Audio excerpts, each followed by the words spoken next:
大家好，我是夏妈，早上好。早餐我自己切的乌冬面家常版本的做法，配上那个蘑菇鸡蛋汤，还有可以做油泼面，也是挺好吃的。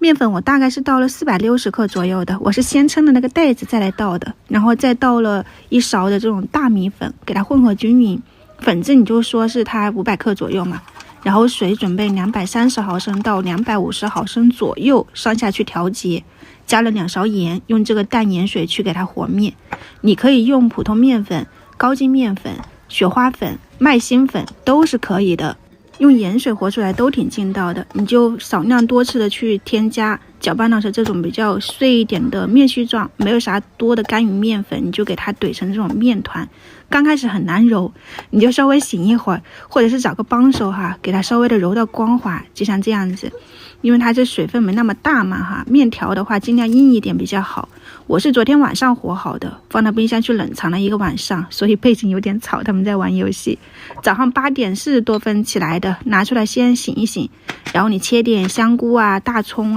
准备几个鸡蛋这些，你再给它捞出来，不用撒干面粉，它都可以直接擀开，它也不粘手。醒好了的面团就稍微的比昨天要好擀很多，不需要擀得太薄，比较粗一点的。我们今天做的是粗面条你切开看一下，觉得太粗了，你再稍微的擀一擀，然后两面都撒上干的面粉，再给它切成这种面条状。这个就是我们手工自己做的这种家常版本的乌冬粗面。如果你是一个人或者是做的比较多，那你就稍微的多撒一点面粉或者是生粉，给它隔离开，不然它放久了会粘在一起的。就多撒点面粉，放到冰箱冷藏或者是冷冻。你也可以直接煮熟了以后再去冷冻。你像我们去冰柜买的那些，就是煮熟了以后去冷藏的嘛，但它那个添加肯定很多，我们自己手工做的就直接冷冻就可以了，下着吃稍微煮一下。然后这边的鸡蛋汤就是鸡蛋煎的焦褐色，把蘑菇也一起放进去，淋入开水，盖上盖子，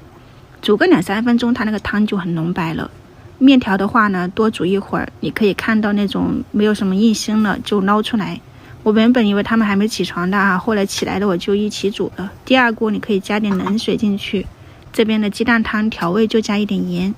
白胡椒粉，你可以放一点蚝油啥的，捞出来放到面条里面，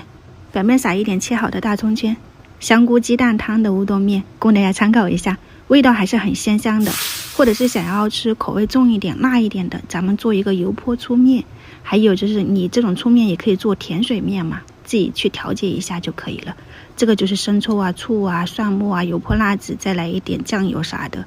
我们家今天的早餐喜欢可以去尝试一下。先开吃了，祝大家生活愉快，晚上再见，拜拜。